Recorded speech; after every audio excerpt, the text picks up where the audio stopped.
Our beloved Boss Mike Cervera.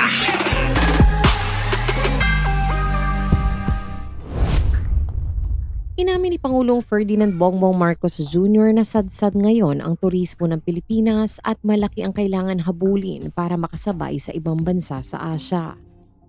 Sinabi ito ng Pangulo ilang araw matapos tanggalin si Tourism Secretary Cristina Frasco at itinalagang Presidential Advisor for Sustainable and Resilient Communities. Sa kanyang talumpati sa pagbubukas ng Mactan Expo Center noong March 16, diretsang sinabi ng Pangulo na nasa ilalim ng matinding pressure ang tourism industry ng Pilipinas. Our tourism industry is now under a great deal of pressure dahil sa mga nangyayari. And last year, we only welcomed 6 million people, ani Marcos. Ikinumpara niya ang sitwasyon ng bansa sa Thailand na umaabot aniya sa 30 million tourists kada taon. Just to give you a frame of reference, Thailand welcomes 30 million tourists every year, kaya malaki ang hahabulin natin, anang Pangulo. Binigyan din ng Pangulo ang mahalagang papel ng Cebu sa muling pagbangon ng turismo sa bansa. Of course, Cebu will always play a very, very large part in our plans for tourism, saad pa niya.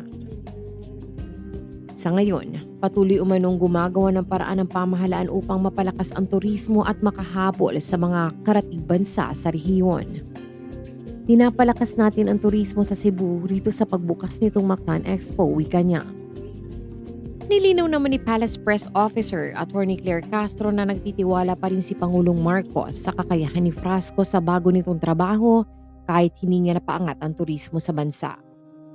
First of all, Secretary Frasco still has the trust of the President. The President knows that she can perform the task given to her, saad ni Castro. Si Undersecretary Verna Buenconceso ang pansamantalang namumuno sa DOT bilang officer in charge.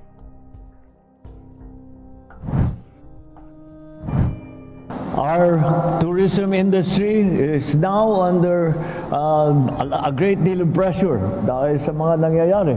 Our infrastructure must continue to improve so that every visitor's experience becomes smoother, more memorable.